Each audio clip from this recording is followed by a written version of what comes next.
Minority belt में आ जाए और आपका यहाँ पे मुस्लिम वोटर है पहला से ही हाँ।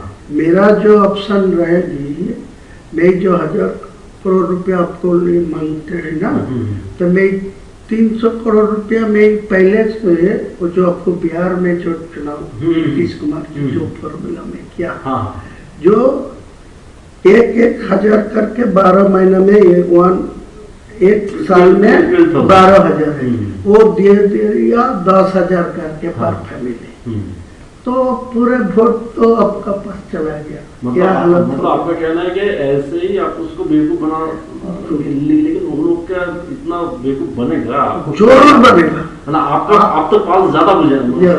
मेरा आपको ज्यादा नहीं बोलूंगा, मैं आपको मेरा आज के दिन में आपको ये भरोसा दे रहा है, जो मेरा पास 1,000 रुपया आप देगी तो आपको पूरा फायदा मिलेगा। मेरा ये भी आपको एग्रीमेंट करके देंगे, जो मेरा सीट तो 70-80 होगी, आपको 100 से 120 तक पहुंच जाएगी, तो ममता बनर्जी वो 100 से नीचे रहेगी।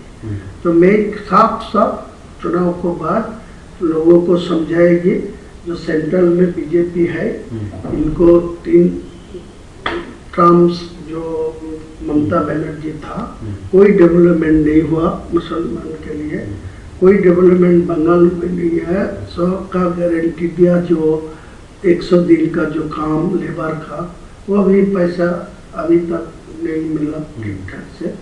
सारे ये मुसलमान मेरा ऊपर पूरा भरोसा करेंगे, आपको याद दिलाते हैं।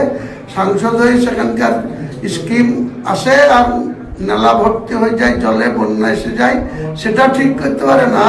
মুর্শিদাবাদে এসে পুতুল নাচ দেখাতে আসছে দুটো অধিকারীকে, সেখানে হেলিকপ্টার নেমে যাচ্ছে যেখানে সেখানে। অভিষেক 2000 লোক নিয়ে হেলিকপ্টারে 2000 লোক নিয়ে মিটিং করছে। কি দৈন্যদশায় পৌঁছেছে, এখন আর সোজা পথে মোকাবেলা করতে পারছে না। এআই করে ভিডিও বানিয়ে হুমায়ুন কবিরকে মেলাইন করার চেষ্টা করছে।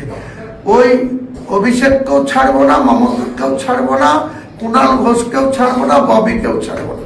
4 জনের নামে একজনের নামে মানহানি মামলা করব, প্রমাণ করবে আমাকে যে বিজেপির কোনো নেতার সাথে আমি কোনো লেনদেনে আছি, কোনো জায়গায় একসঙ্গে এক ফ্রেমে বসে মিটিং করেছি, কোন হোটেলে করেছি, না কোন রেস্তোরাঁয় করেছি, না কোন পার্টি অফিসে করেছি, প্রমাণ দেবে। তা নাহলে একজনের বিরুদ্ধে মানহানি মামলা করব এবং তাদের বিরুদ্ধে এই মিথ্যাচার করার জন্য আরো মুসলিম ভাইদের কাছে যতটা আপিল করার দরকার, যতটা অনুরোধ করার দরকার করব। দাদা রেজিনগর এবং